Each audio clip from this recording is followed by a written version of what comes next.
Pedro, apóstol de Jesucristo, como él mismo se identifica en esta carta, les escribe a unos creyentes que habían sido expatriados de sus tierras, que habían sido dispersados, es decir, esparcidos por varios lugares. Dice la escritura en 1 de Pedro que habían sido esparcidos por Ponto, Galacia, Capadocia, Asia y Bitinia. Pero más allá de que estuvieran dispersados por estas tierras, lo cierto es que eran elegidos por Dios, como el mismo Pedro lo dice. ¿Según qué? Según su presencia en santificación del Espíritu para obedecer y ser rociado con la sangre de Jesucristo.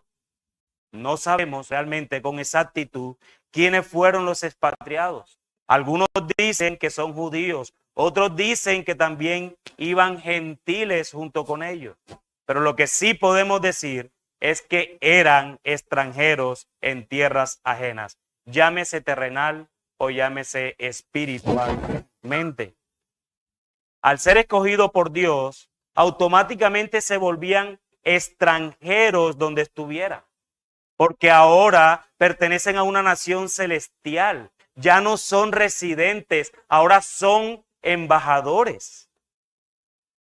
Luego, el apóstol les muestra la esperanza viva que tenemos en aquel que entregó su vida por estos extranjeros para después exhortarlos a llevar una vida santa, desechando toda malicia, todo engaño, toda hipocresía, envidias y todas las detracciones para traerle toda la gloria a aquel que los había salvado, a nuestro bendito Señor Jesucristo. Mostrándoles a Cristo como esa piedra viva en el cual deben fundamentar sus vidas, no como aquellos que habían desechado esa piedra angular para que después dicha piedra fuera de tropiezo para aquellos que lo habían rechazado con todas sus fuerzas, siendo desobedientes a lo cual fueron destinados también. Sin embargo, a estos expatriados, más allá de sus circunstancias temporales, más allá de lo que estuvieran padeciendo, más allá de la persecución que estos hermanos que estaban en estas tierras estaban padeciendo, el apóstol Pedro les da una tremenda esperanza. Y fue como comencé el texto. Les dice, mas vosotros sois linaje escogido, real sacerdocio, nación santa. ¡Wow! Tremendos de títulos que el apóstol le está dando a estos expatriados. Ese más viene siendo el conector y lo contrario a aquellos desobedientes de los que viene escribiendo en su carta en el versículo 8, que lo dije hace unos minutos. Hay un destino para los desobedientes, pero ustedes, hermanos, que están en Ponto, que están en Galacia, que están en Capadocia, que están en Asia, que están en Bitinia, sois linaje escogido. Sois linaje escogido. Si Pedro les dice que son del mismo linaje, es porque estos hermanos expatriados tienen algo en común y es al mismo Dios como Padre. Es al mismo Dios como Padre, pero también les recuerda que tienen un real sacerdocio, es decir, el reino de los sacerdotes. Son términos, hermanos, que van mucho más allá de nuestras propias mentes, porque son términos eternos.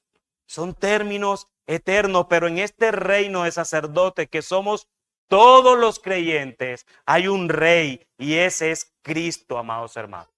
Ese es Cristo. Y Pedro termina esta majestuosa línea de frases llamando a estos expatriados nación santa. Nación santa. Un pueblo apartado por Dios. Un pueblo apartado para Dios. Es un pueblo apartado por Dios y es un pueblo apartado para Dios. De eso se trata la elección. Somos apartados por Dios de este mundo para ser ahora siervos de Dios en el mundo. ¿Sí me dice entender? Somos apartados por Dios de este mundo para ser ahora siervos de Dios en el mundo. Pero mis hermanos, esta elección, ser linaje escogido, ser real sacerdocio, nación santa, no tendría sentido si estos hermanos expatriados y también cada uno de nosotros no tuviéramos un propósito definido por Dios. Y es esto lo que les deseo mostrar en este sermón dominical, el cual he titulado Un pueblo adquirido por Dios. A la luz de los ya acostumbradísimos, que los extrañaba, 3 encabezados.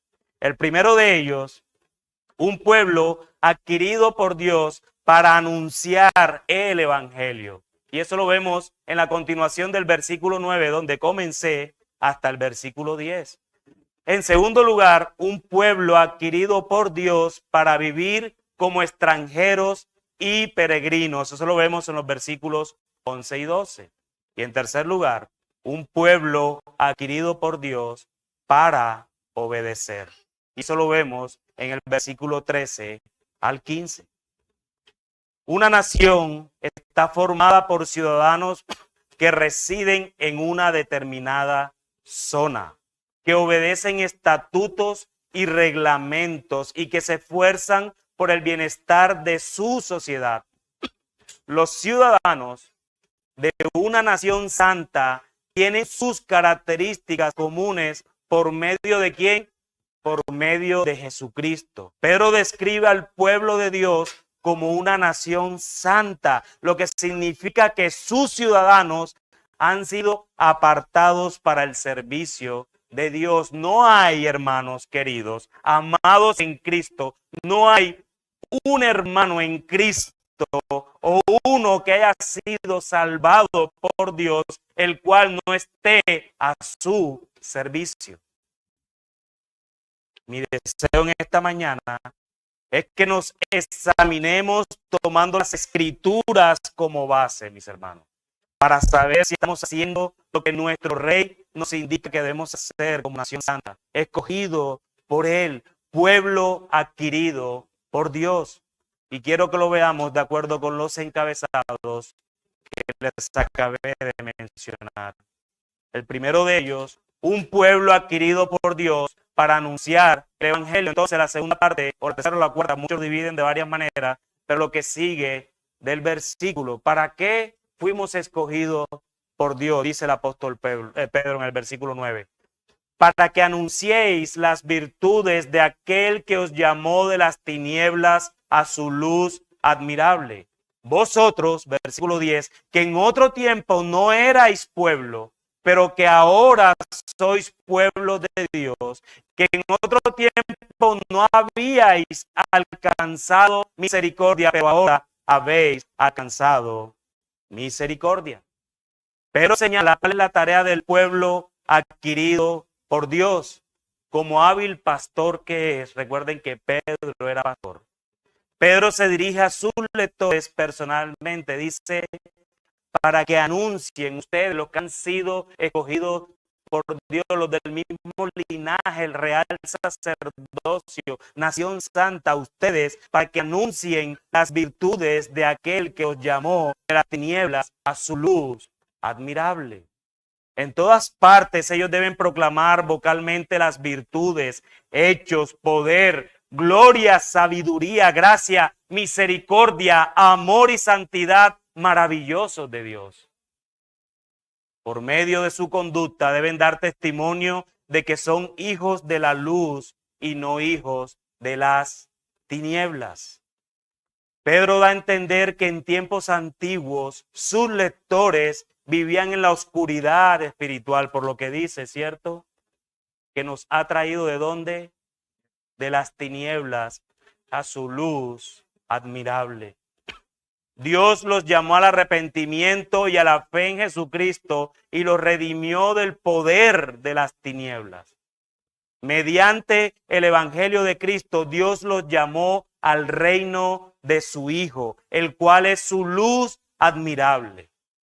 O sea que estos hermanos que estaban expatriados estaban ciegos y ahora veían. Estaban velados y a través de la predicación del evangelio sus velos fueron quitados de sus ojos. Y es esto lo que Pedro les dice a estos expatriados.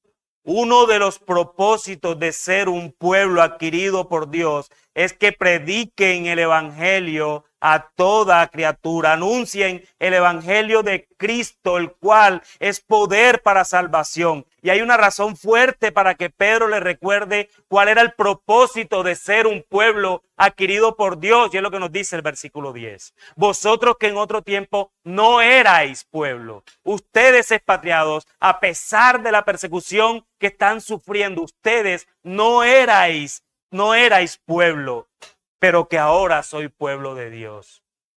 Que en otro tiempo aún ustedes no habíais alcanzado misericordia, pero ahora habéis alcanzado misericordia. Perdón, hermanos.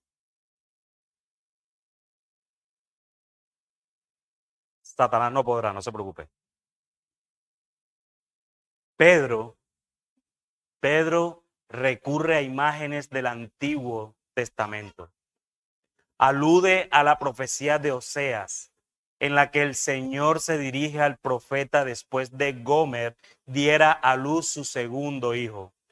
Cuando dice, ponle por nombre Lo-amí. Lo-amí significa no mi pueblo, porque vosotros no sois mi pueblo, ni yo seré vuestro Dios.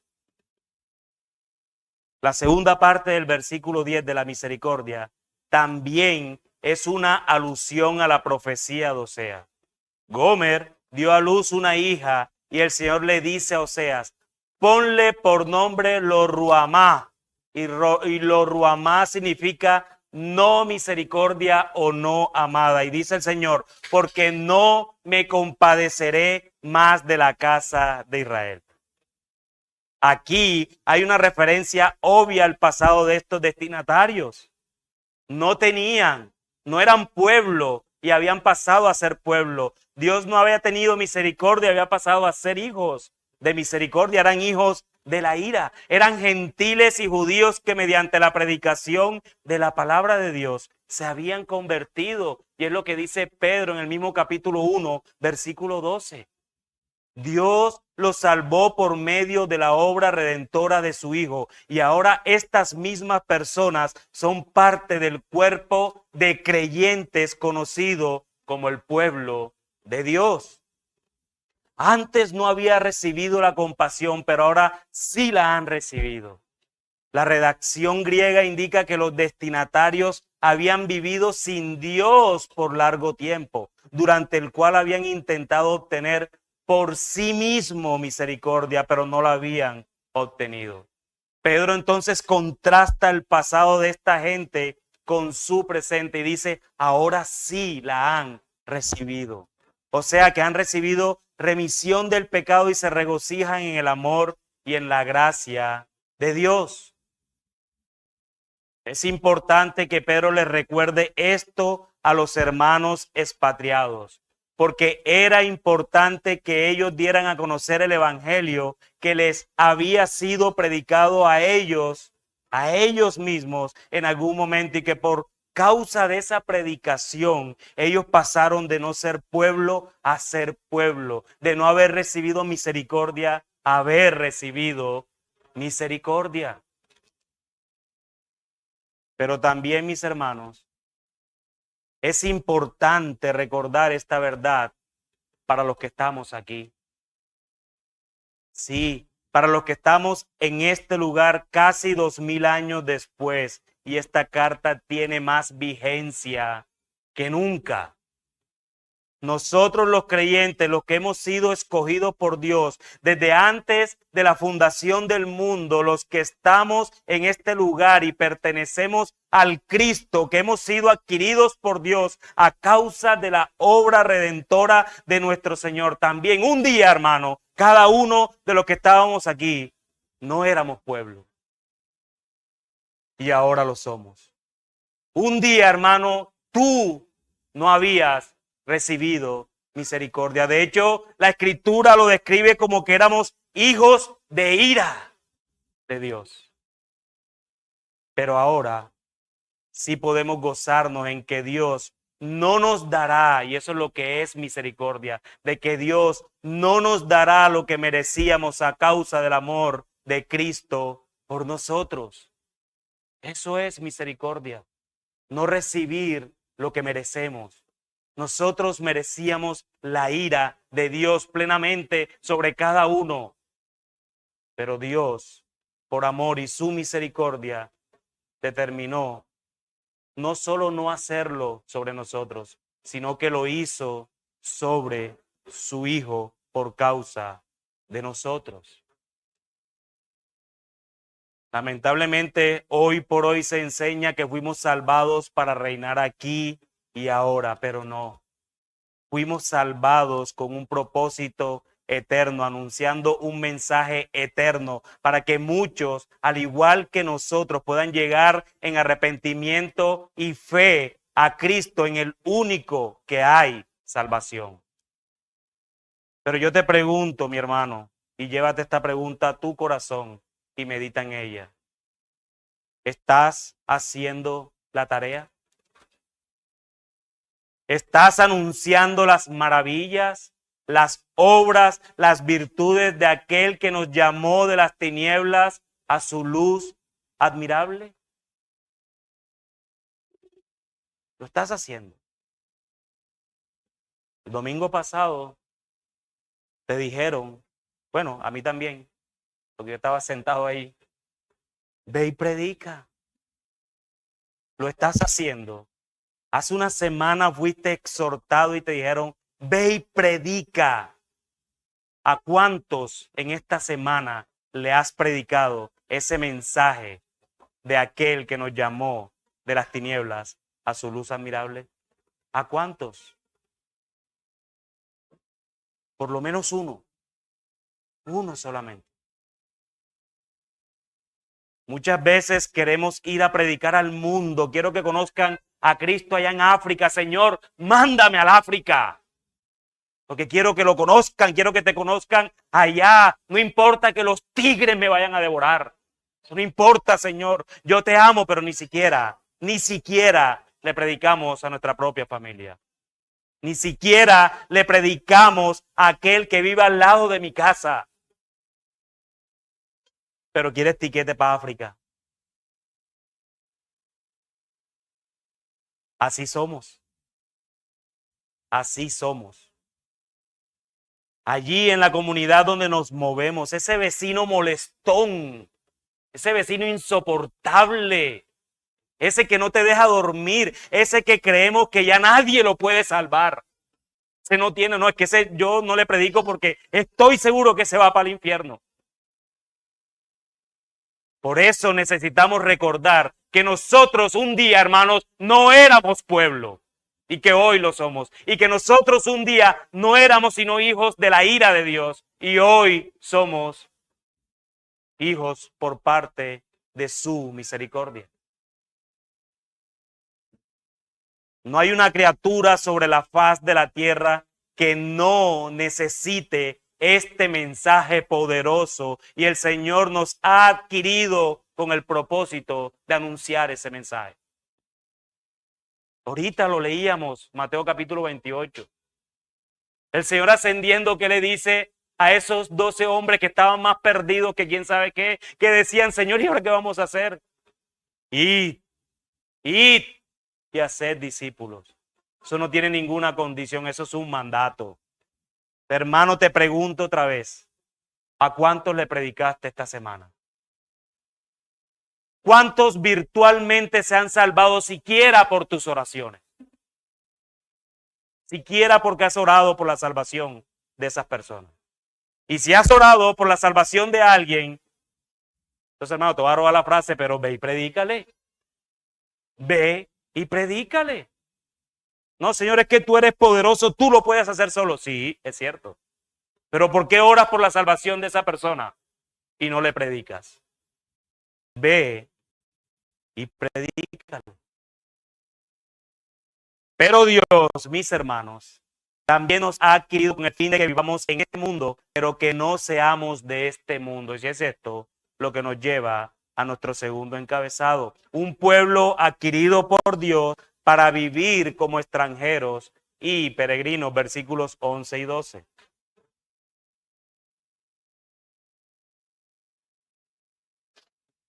Sigue diciendo el apóstol Pedro, amados, yo os ruego como extranjeros y peregrinos que os abstengáis de los deseos carnales que batallan contra el alma, manteniendo buena vuestra manera de vivir entre los gentiles, para que en lo que murmuran de vosotros como de malhechores, glorifiquen a Dios en el día de la visitación al considerar vuestras buenas obras. En esta segunda parte, con todo el amor y ruego, Pedro no les pide a estos hermanos expatriados que sean extranjeros y peregrinos.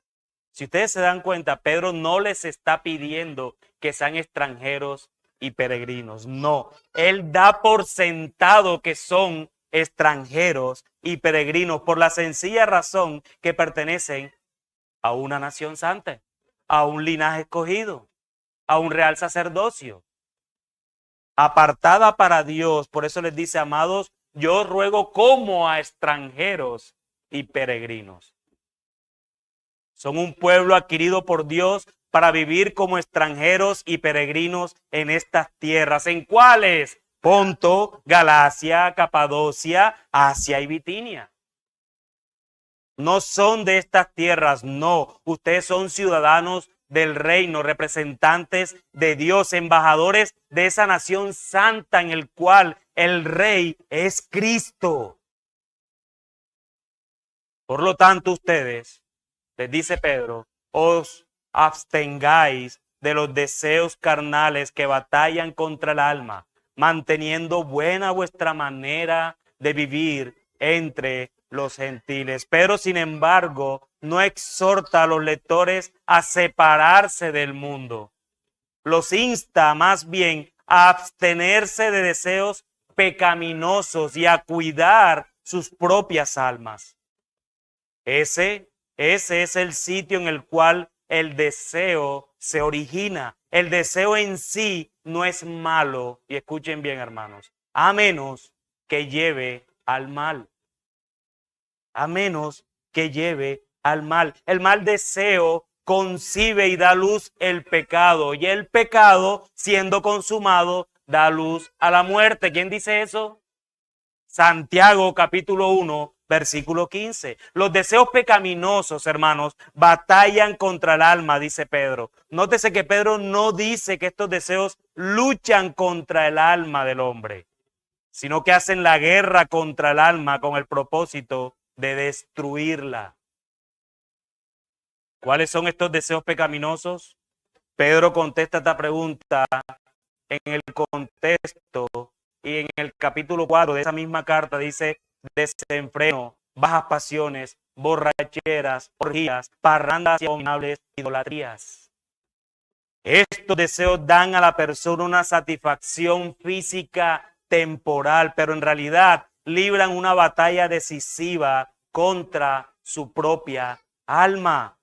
Al contrario de esto, el apóstol los insta a que mantengan buena manera de vivir entre los gentiles. Estas tierras eran gentiles. Es decir, una buena conducta delante del mundo pagano e idólatra en el cual conviven alrededor.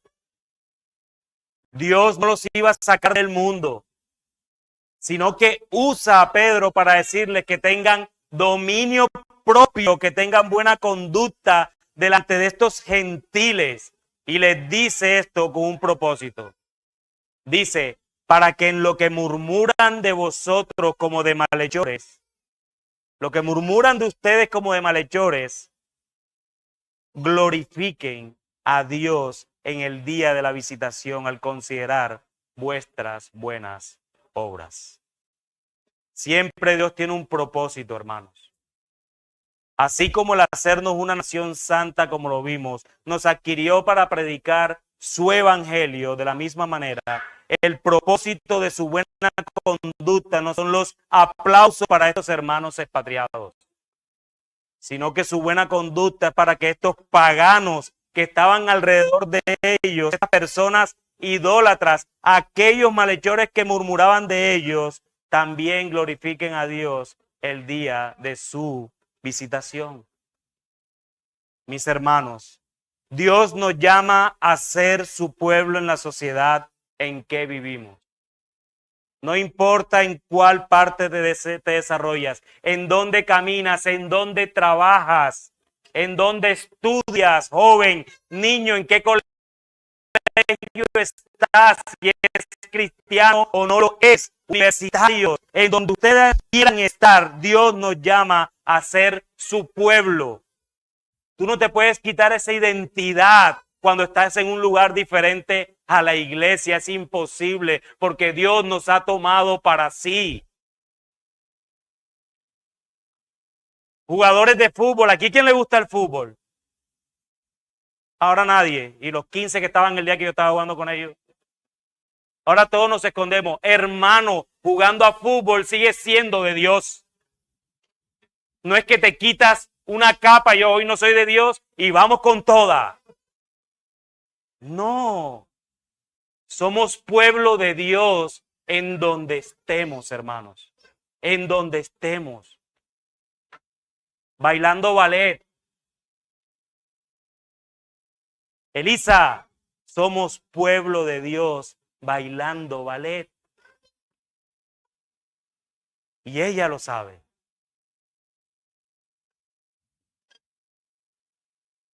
El Señor quiere que seamos testimonios vivos de su amor y de su misericordia para con los pecadores. Porque a través de nuestras vidas también Él llama a otros a sí mismo. Por eso nuestra conducta y confesión, hermanos, lo que hablamos nunca deben ser piedras de tropiezo para nuestros prójimos que son incrédulos. Nosotros como cristianos vivimos en casas de vidrio, lo he dicho una y otra vez. Hermano, tú donde vives, donde estás, tú eres una casa de vidrio. Si tú eres de Cristo, tú eres una casa de vidrio. Estamos en exhibición permanente. En exhibición permanente. No, cuando yo estoy en mi habitación nadie me ve. Eso es lo que tú crees. Por ahí decía un hermano hace poco, lo que somos en la casa, eso somos. Lo que somos en la casa, eso somos. Nuestra conducta, obras y palabras son evaluadas constantemente por los incrédulos que quieren ver si nosotros realmente vivimos según lo que profesamos. ¿Qué profesas? ¿Lo estás viviendo según lo que profesas? Los cristianos debemos esforzarnos por tener una conducta tan ejemplar que las acusaciones calumniosas de los incrédulos queden sin fundamento. No van a tener fundamento. Al ser acusados como criminales, la constancia de nuestra conducta cristiana debe revelar buenas obras y una ausencia de faltas y vicios. Hermano, recuerda, vete con esta frase, tú eres una casa de vidrio. Todos te están observando. Si vives con familiares incrédulos, te están observando. Si no vives con familiares incrédulos, sino que toda tu familia es nación santa, tal vez los de al frente no y te están observando. Los de al lado no y te están observando. Los de tu trabajo no y te están observando. Yo una vez quedé impactado, bueno, o quedo impactado de hecho, cuando he visto personas que no conocen a Cristo y pareciera que fuera un ejemplo de vida. Es imposible poder decir de que hay personas en el mundo que son mejores personas que los creyentes. Eso es una antítesis. Eso debería ser ilógico. Las hay, sí. Y es que eso es lo que digo. Y esa es la exhortación. En teoría, las mejores personas deberían ser los cristianos. Porque tenemos un Salvador como modelo. Y Él fue perfecto, puro, sin mancha. Y si tú eres cristiano, significa que sigues a Cristo, el cual es perfecto, puro y sin mancha. No es que estoy en el proceso, sí, pero a veces te noto un estancamiento como de 30 años, hermano, que siento que no avanzas. Y es en serio, y esa es la justificación. Estoy en el proceso, todos estamos en proceso.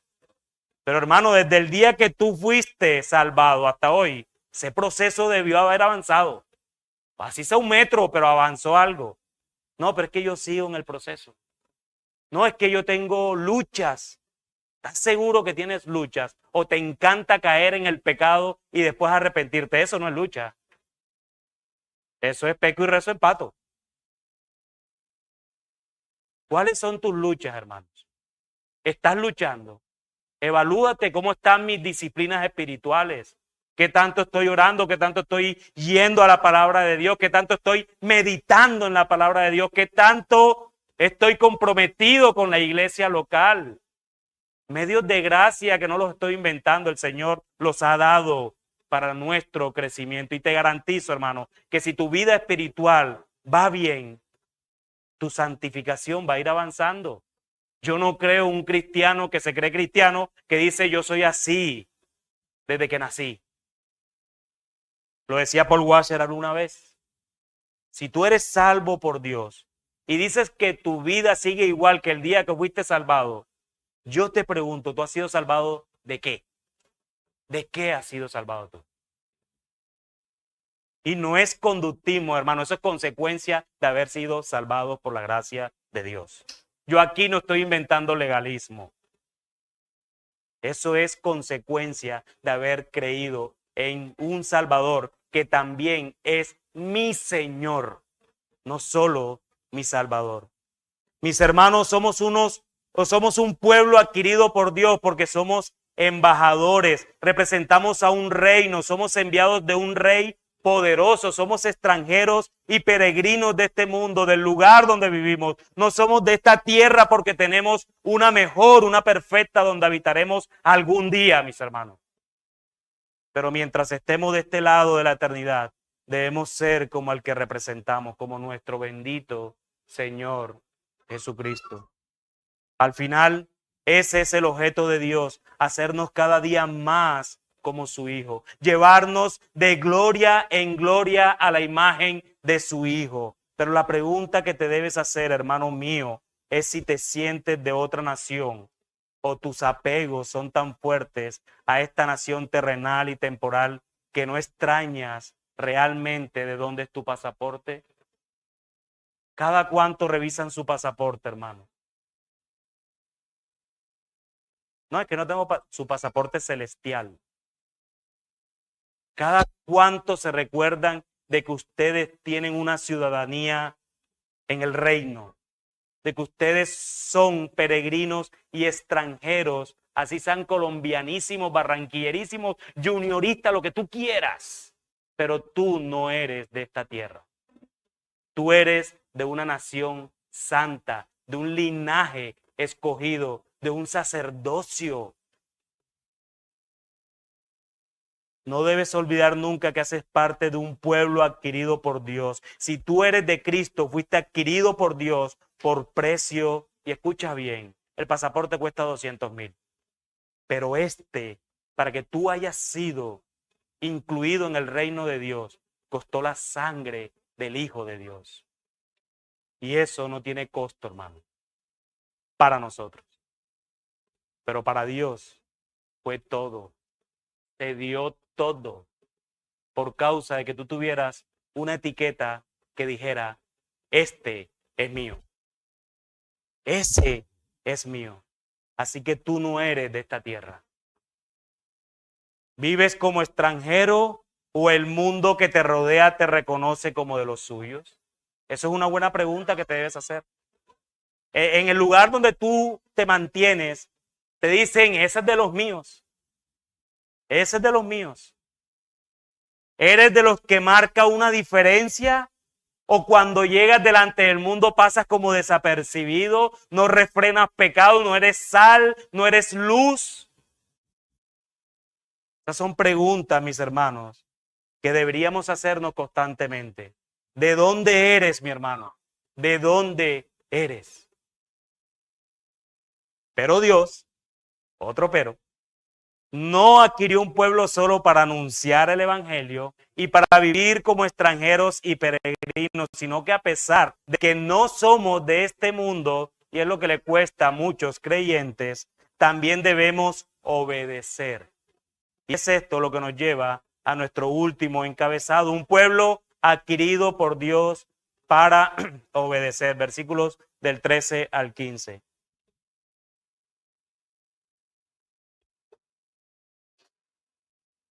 Dice la Escritura: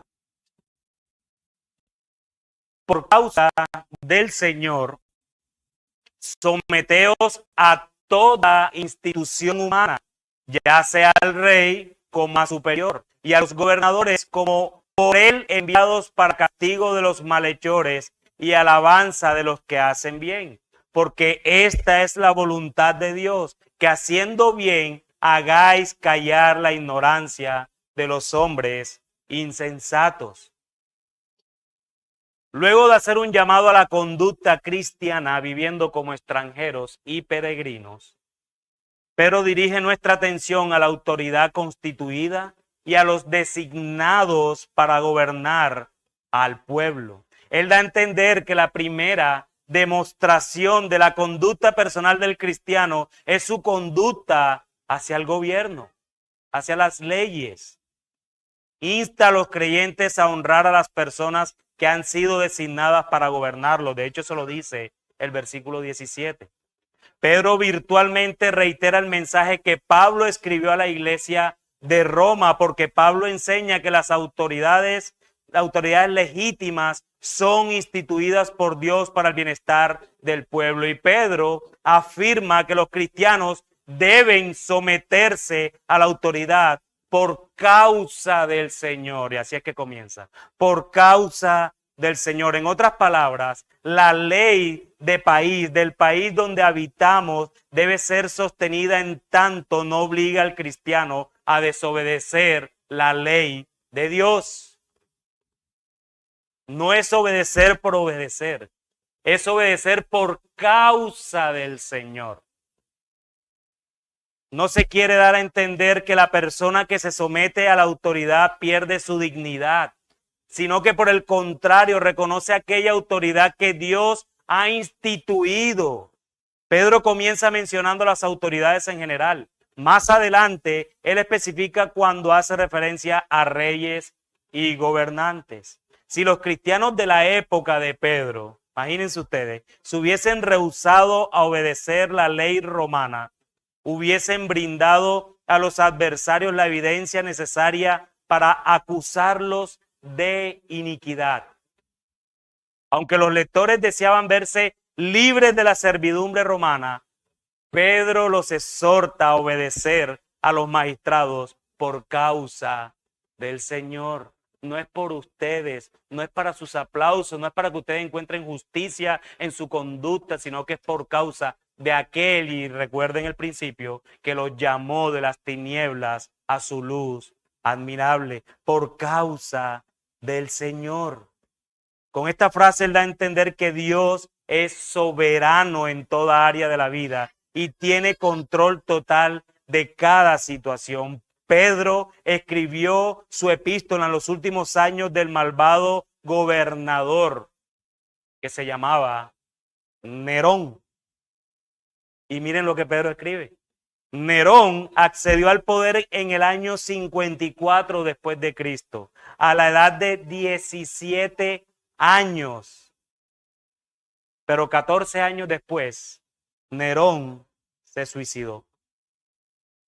y era de perverso, que se suicidó. Durante el reinado de este emperador, Pedro mismo sufrió el martirio en las afueras de Roma. Pedro fue cliente de Nerón. Paciente. Sí. Sin embargo, este apóstol que le dice a sus lectores que se sometan al rey con suprema autoridad. O sea, que Pedro no es que está diciendo algo porque él no lo sabe. Pedro lo vivió en carne propia. Y aún así dice, sométanse por causa del Señor. Por causa del Señor. Esto hace parte del propósito de Dios, someternos en el Señor a toda institución humana, sin excepción, mis hermanos. Muchas cosas no nos pueden gustar de los gobernantes de nuestra época. Sin embargo, Dios nos dice a través de esta carta que debemos someternos en el Señor. Y la razón para someternos a toda institución humana es que nuestra conducta debe recibir alabanza, como dice el dicho popular, el que nada debe. ¿Ese qué proverbio es? 33, hermano, ese es tuyo. Primera de Rodolfo, capítulo 1, versículo 1, y dice después amén. Y la razón para someternos a toda institución humana, entonces, es para eso, para que recibamos también alabanza. El que nada debe, nada teme, dice el dicho popular. Esta es la buena voluntad de Dios, amados hermanos, que hagamos el bien para que haciendo el bien sean callados esos hombres insensatos que son perseguidores de esta nación santa, de este linaje escogido, de este pueblo adquirido por Dios. Esa es la razón. Amados, no nos cansemos de hacer el bien, no nos cansemos de someternos voluntariamente a las instituciones humanas, porque toda institución humana, escucha bien, amado hermano, es puesta por Dios. Dios pone y quita reyes, todos los que están gobernando en el mundo entero hoy, a pesar de que ellos crean que están allí por su propia justicia, por su propio plan de gobierno, no, ellos están allí porque Dios quiso que estuvieran allí. Y muchas veces Dios hace juicio a través de estos gobernantes, incluso a su pueblo. Así que mirémoslo con amor, mirémoslo con bondad. Pablo le dice a Timoteo que oremos por los gobernantes. Él no dice, sino que los que son de izquierda no oren, los que son de derecha no. Dice, oremos por los gobernantes. Y hay una razón por la que Pablo dice que oremos por ellos, y es para que vivan quieta y reposadamente. ¿Por qué somos tercos, hermano? Mira, ahí viene el policía a molestar. Me paró. Hermano, seguridad para tu vida. ¿O estás caído? Eso es lo que te tienes que preguntar.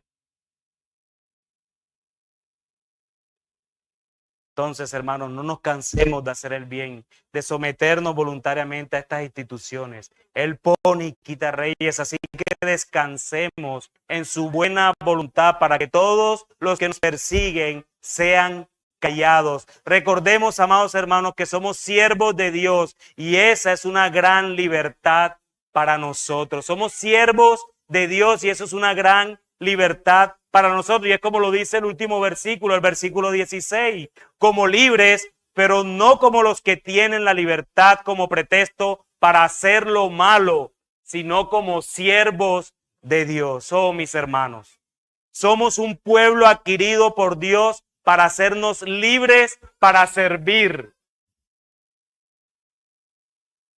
Tenemos la plena certidumbre de que Dios nos adquirió y nos ha libertado del poder del pecado y ahora tenemos la libertad, pero esa libertad nunca debe ser ocasión para hacer lo malo.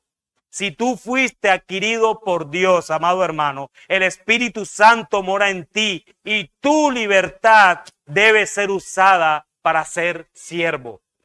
Si escuchas bien, Pero ¿cómo me estás diciendo que soy libre pero soy siervo? Entonces, ¿soy libre o soy siervo? Eres libre para ser siervo. Suena contradictorio, pero es lo más hermoso que le puede pasar a un ser humano, que Dios lo libre de la esclavitud del pecado para que se haga siervo de él. Esta es la verdadera libertad, libres para servir a Dios. No hay una libertad diferente, sino libres para servir a Dios. Si hay alguien aquí, hermano, o amigo que estás aquí, si tú te crees libre pero no le sirves a Dios, créeme que tú no estás libre. Tú estás esclavizado a algún pecado, porque tú eres libre para servir.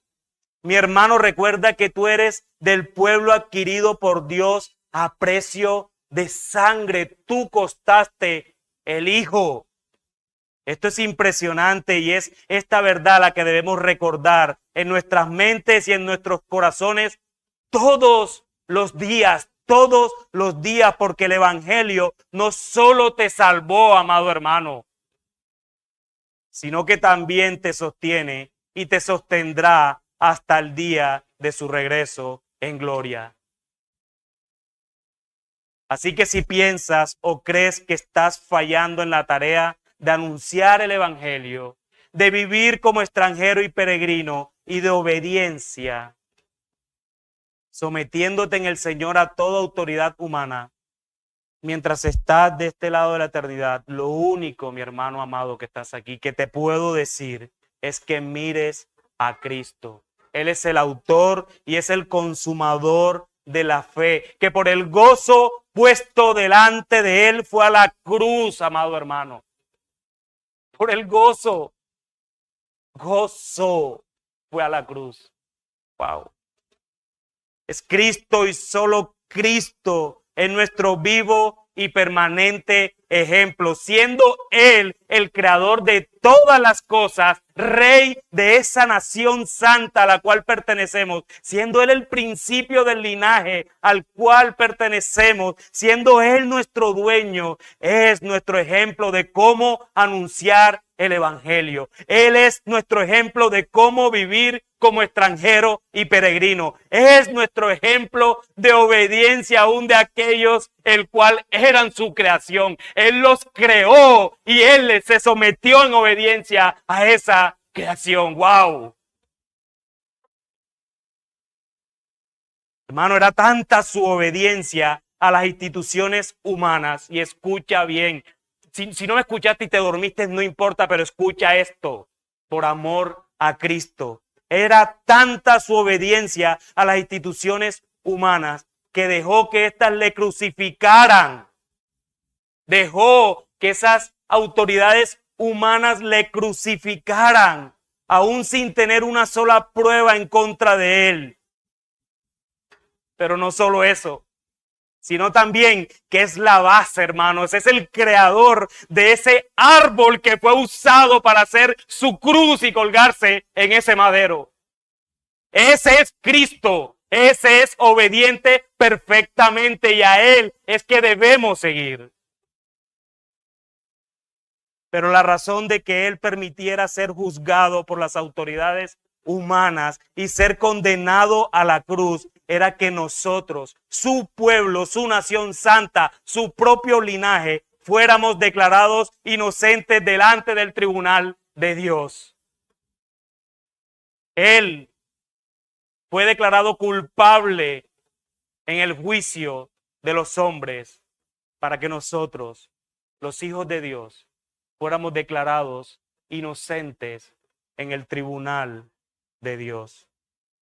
Esta es una razón absolutamente esperanzadora y esta razón debemos tenerla viva en nuestras mentes y corazones y vivir expectante, hermanos, anunciando estas buenas nuevas a los perdidos, viviendo como extranjeros y peregrinos y obedeciendo a las autoridades humanas hasta que Él regrese en gloria, amados hermanos. Pero si en este lugar hay alguien que no conoce de Cristo, no sé cómo son cada una de sus vidas. No puedo tener el detalle de ellas. No puedo sacar conclusiones al respecto. Pero sí te puedo decir, amigo mío, con dolor en mi corazón y en mi alma, que si hoy tú no estás en Cristo, no haces parte de ese pueblo adquirido por Dios. No haces parte. Pero a la vez, la buena noticia en todo esto es que aún, hermano, amigo, aún estás a tiempo. La palabra de Dios nos enseña que Él no rechaza un corazón contrito y humillado. Y si esa es tu condición el día de hoy, yo te ruego, amigo mío, que corras a los pies de Cristo en arrepentimiento y pongas toda tu confianza en Él. No creas, amigo, por ningún momento en tu vida que tu conducta, que tu moralismo te va a salvar. Nunca creas eso. No te vayas de aquí con esa idea en la cabeza. Así como nosotros, tú también necesitas un Salvador. Las obras de los seres humanos, amigo mío, como lo dice el profeta Isaías, son como trapos de inmundicia delante de Dios. No es tu moralismo el que te va a salvar. No es tu conducta. No es porque eres un buen hijo, un buen padre, un buen esposo, un buen trabajador. No es nada de eso lo que te va a salvar. Así que no confíes en tu propia justicia y más bien confía en la obra redentora de Cristo. Él es la justicia de los que creen en Él. Él es suficiente para nosotros, amigo mío. Así que te ruego, por amor a mi Señor, no te vayas con dudas. Pregúntanos, pregúntale a cualquier hermano, a las hermanas de esta iglesia local, pero no te vayas. Nadie en este lugar te va a garantizar los próximos 5 minutos, pero sí te podemos garantizar que ya no te puedes presentar delante de Dios con tus excusas. Así que te ruego, amigo mío, que corras a Cristo y hazlo ahora. Hoy puede ser el día de tu salvación y entregues tus cargas y lleves las de Él, las del Cristo, porque las de Él son más ligeras. Amén.